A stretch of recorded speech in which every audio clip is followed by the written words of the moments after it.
지난주에는 제가 크게 세 가지 두려움이 있다고 말씀을 드렸습니다. 첫 번째는 사람을 향한 공포, 심판에 대한 공포, 환경과 문제가 하나님보다 더 크게 느껴질 때 생기는 두려움인 것입니다. 두 번째는 사명, 전도, 복음 앞에서 비겁해지는 두려움입니다.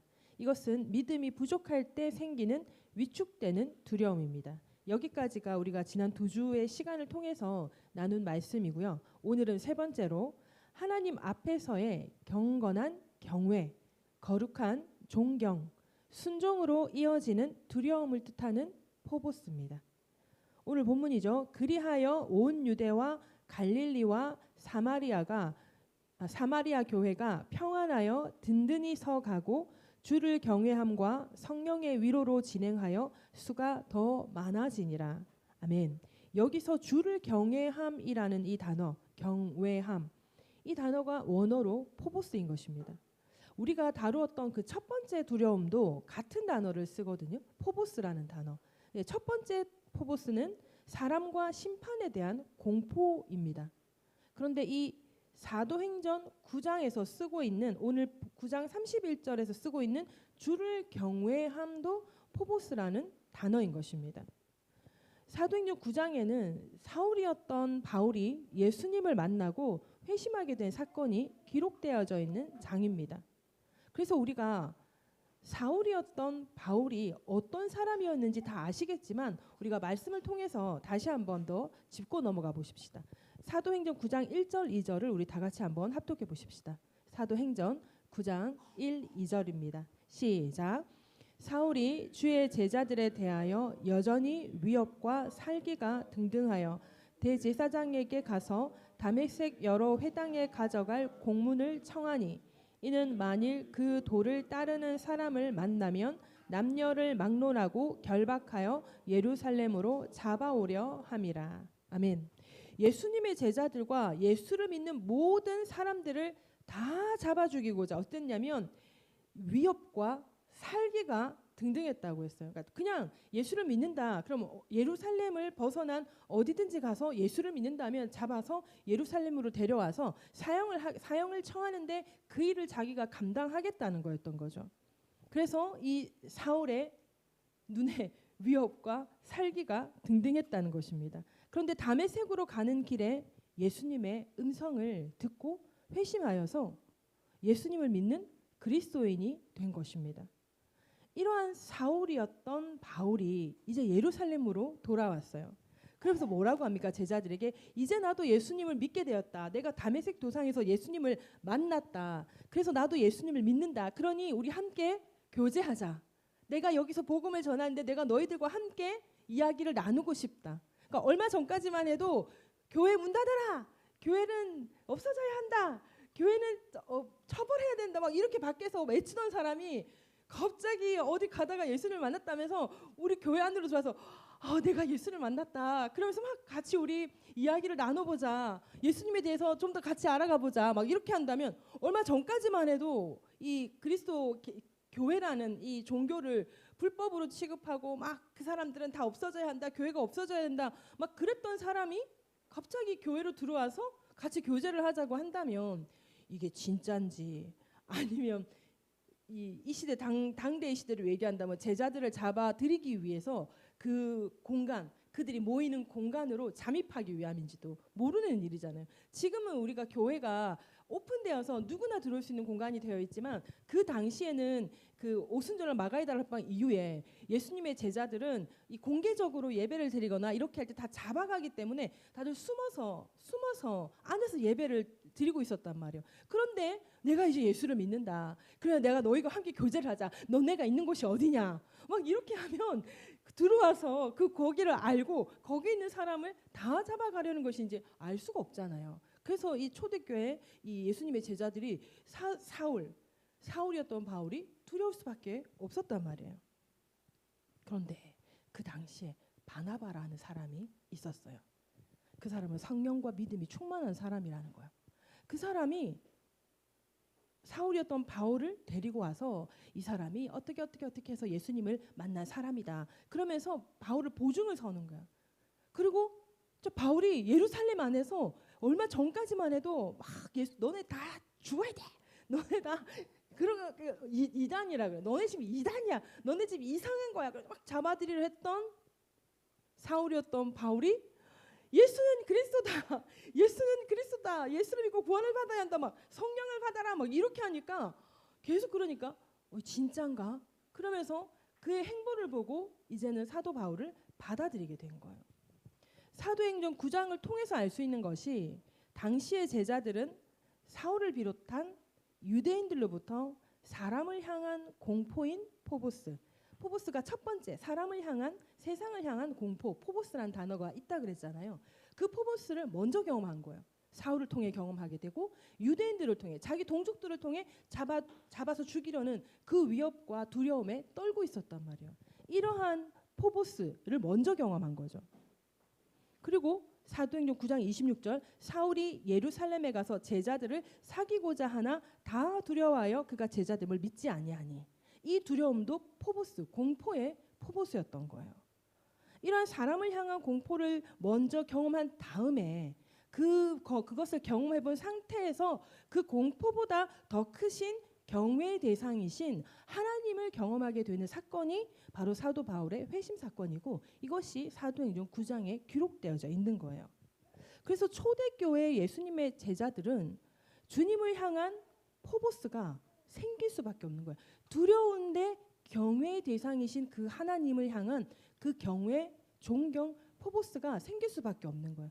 근데 참 재미있는 게 이 세상을 향한 사람을 향한 공포인 단어도 포보스, 그리고 하나님을 향한 경외, 하나님을 향한 존경도 포보스 같은 단어인데 문맥에 따라서 어떻게 해석하느냐인 거예요. 부정적으로 해석하느냐, 긍정적으로 해석하느냐 이런 건 거죠. 과학적 이론 중에 이런 게 있더라고요. 불안 재평가라는 게 있더라고요. 그 하버드 경영대학원의 앨리슨 우드 브룩스라는 교수라고 합니다. 저도 잘 모르겠지만 그 교수가 여러 차례 연구를 했대요. 불안 재평가에 대해서.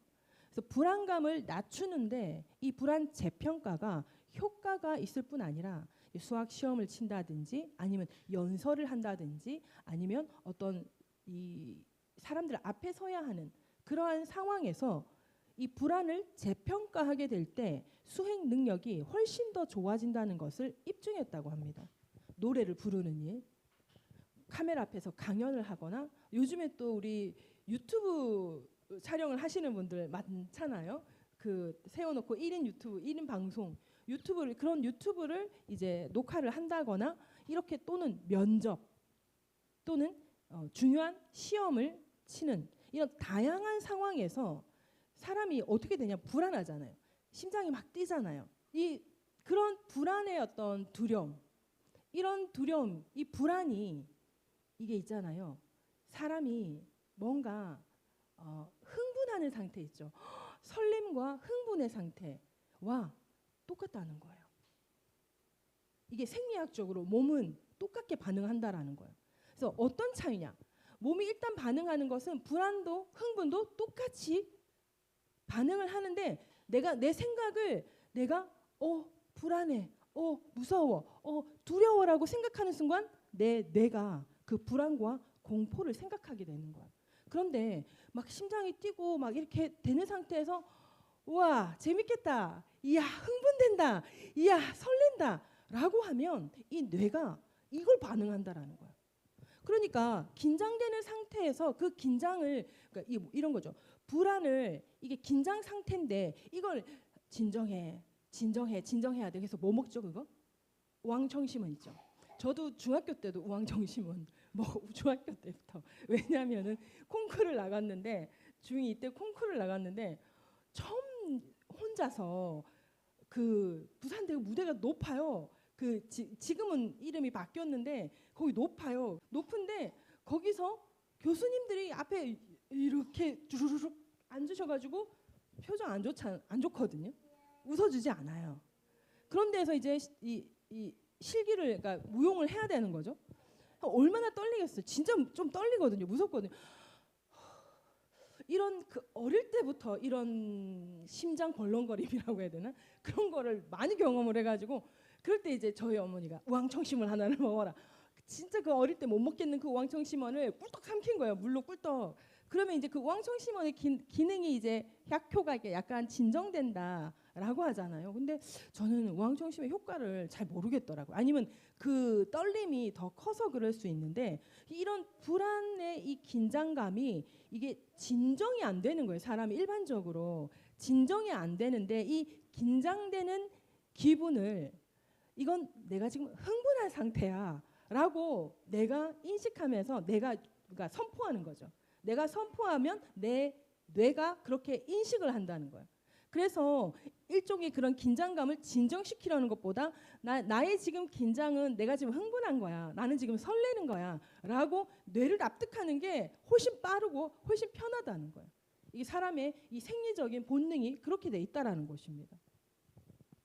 그래서 이러한 떨림, 막 심장 벌렁벌렁거림 이거를 긍정적으로 받아들이면 흥분, 기분 좋은 흥분이 되는 거고 이걸 부정적으로 받아들이면 어머 어떡해, 아우 불안해, 막 이렇게 되는 건 거예요.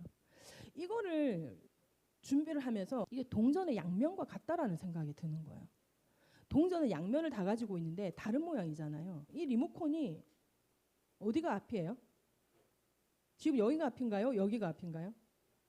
여기가 앞이죠. 이 앞과 뒤가 있는데 이 앞과 뒤가 모양이 다르지만 얘는 뭐죠? 리모컨인 거예요. 그러니까 이게 심장 떨림, 가슴 벌렁거림이 있는데 요걸 요렇게 하면 흥분, 요렇게 하면 불안. 이게 심장 두근거림, 가슴 벌렁거림이라는 거죠. 이게 마치 헬라어 포보스 단어랑 같은 느낌이더라고요. 포보스라는 단어가 어떤 면이 되면 공포가 되는 거예요. 무서움이 되는 거예요. 두렵고 떨림이 되는 거예요. 그런데 그 포보스라는 단어를 살짝 뒤집으면 하나님을 경외할 때 생기는 이 떨림이 되는 건 거예요. 환희가 되는 거죠. 그래서 이 사도행전 9장에서 이 포보스라는 단어가 사용이 되면서 이 헬라어 원어의 이 단어가 이런 뜻으로 그런 의미로 만들어졌다라는 게 참 신기하다라는 생각을 하게 된 거예요. 한 끗 차이로 뭐가 되냐면 사람에 대한 세상을 향한 공포가 되고 한 끗 차이로 사람보다 세상보다 더 크신 하나님을 믿음으로 순종할 때 하나님을 경외함의 포보스가 된다라는 것입니다. 어떤 상황을 부정적으로 받아들이면 두려움이 되는 거예요. 똑같은 상황인데 어떤 상황이 부정적으로 받아들여지면 뭐라고요? 두려움이 된다고요. 그런데 이 똑같은 상황인데 근데 이걸 긍정적으로 받아들이면 하나님을 향한 경외의 흥분이 될 수 있다라는 것입니다.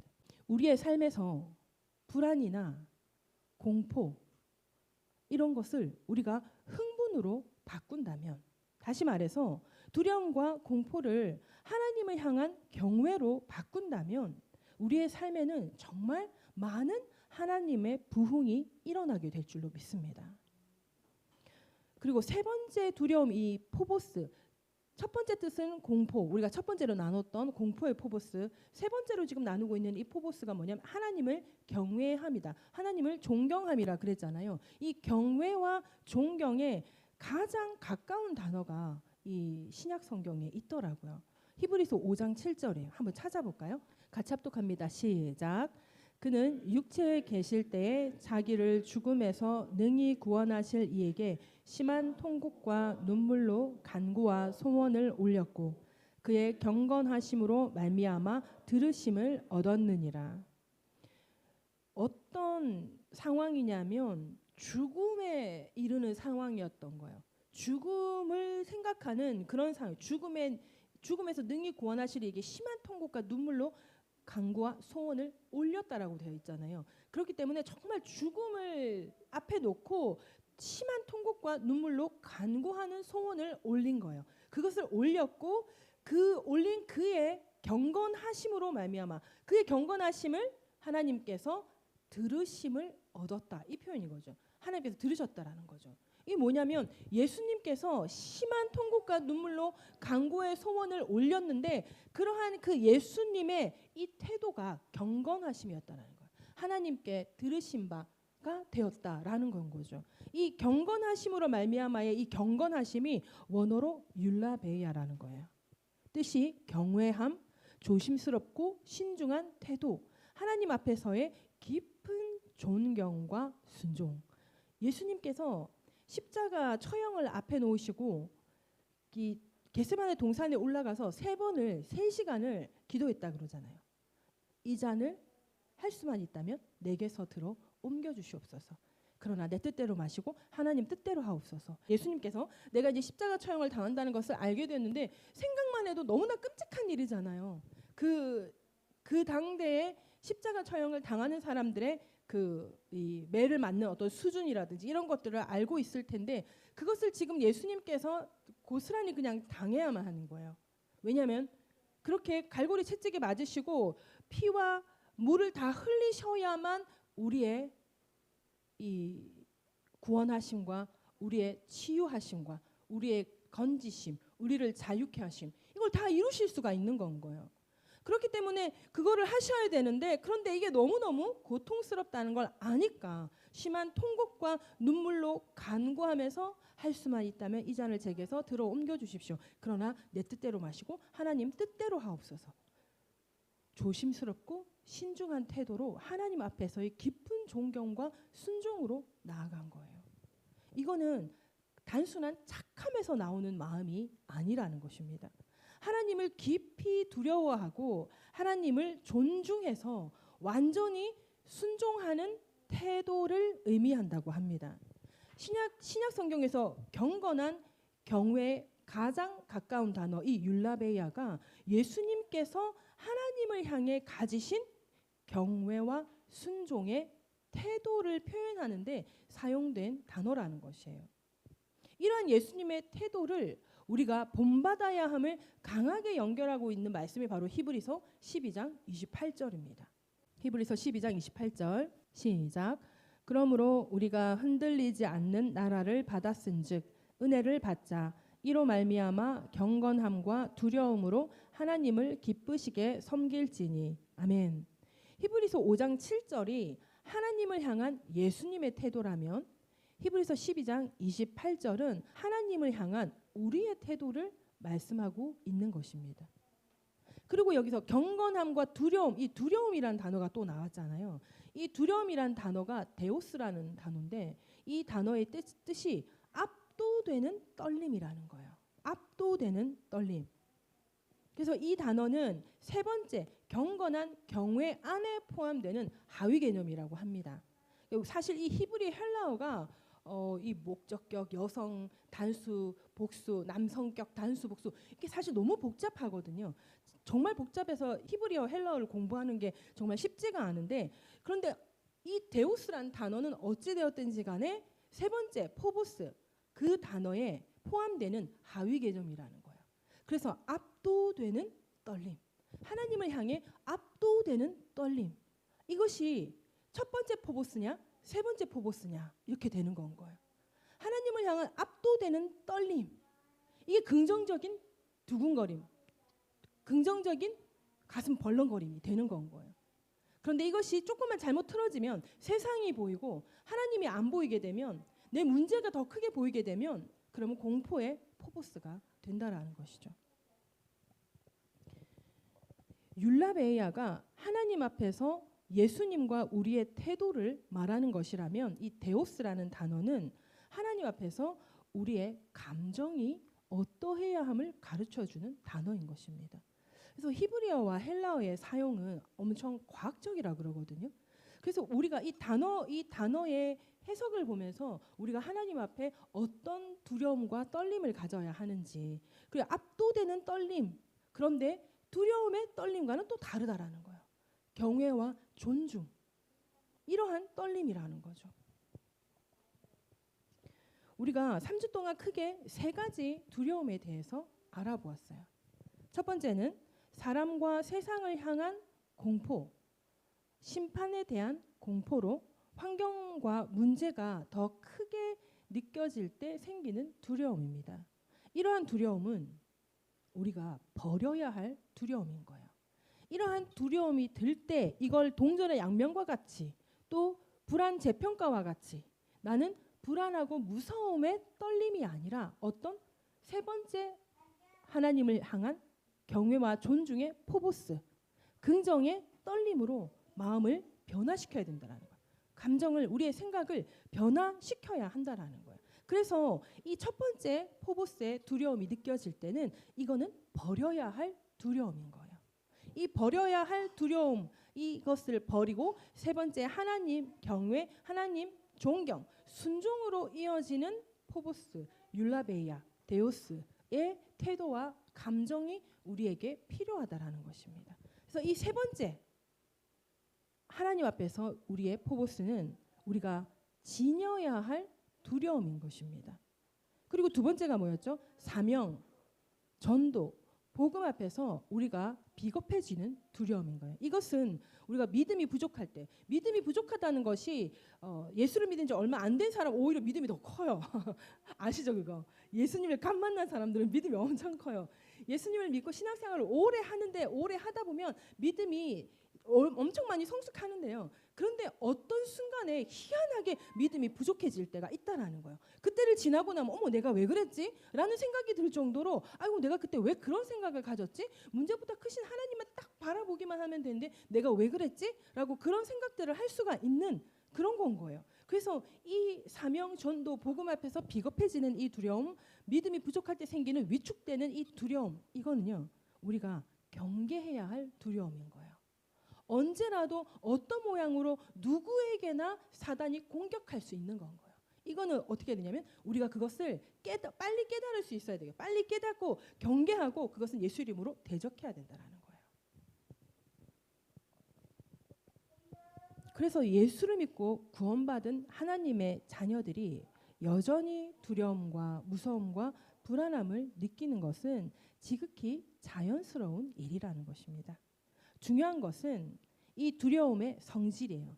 이 두려움의 성질, 이 두려움이 내가 지금 내 마음속에 드는 이 두려움이 내가 버려야 할 두려움인지 아니면 내가 경계해야 할 두려움인지 아니면 내가 이걸 지녀야 할 두려움인지를 분별해야 된다는 거예요. 사랑 앞에, 세상 앞에 주저앉지 말고 사명 앞에 우리 비겁해지지 말고 오직 하나님을 경외하여 두렵고 떨리는 마음으로 하나님 안에서 세상을 향해 나아가는 저와 여러분들이 다 되시기를 예수님의 이름으로 축복합니다. 기도하십시다. 포보스란 단어의 이중적인 면을 통해서 세상을 향한 두려움과 하나님을 향한 두려움이 동전의 양면성과 같은 성질을 가지고 있다는 것을 생각하게 됩니다. 우리의 삶에 일어나는 모든 부정적인 일과 긍정적인 일들이 마치 하나님 안에서 한 길로 가는 것 같습니다. 로마서 8장 28절에 우리가 알거니와 하나님을 사랑하는 자 곧 그의 뜻대로 부르심을 입은 자들에게는 모든 것이 합력하여 선을 이루느니라. 아멘. 모든 상황 가운데 우리의 모든 태도와 감정을 하나님께 집중시킨다면 모든 것이 합력하여 선이 될 것을 우리가 믿음으로 나아가십시다. 오늘 말씀을 생각하시면서 우리 주여 한번 부르고 기도합니다. 주여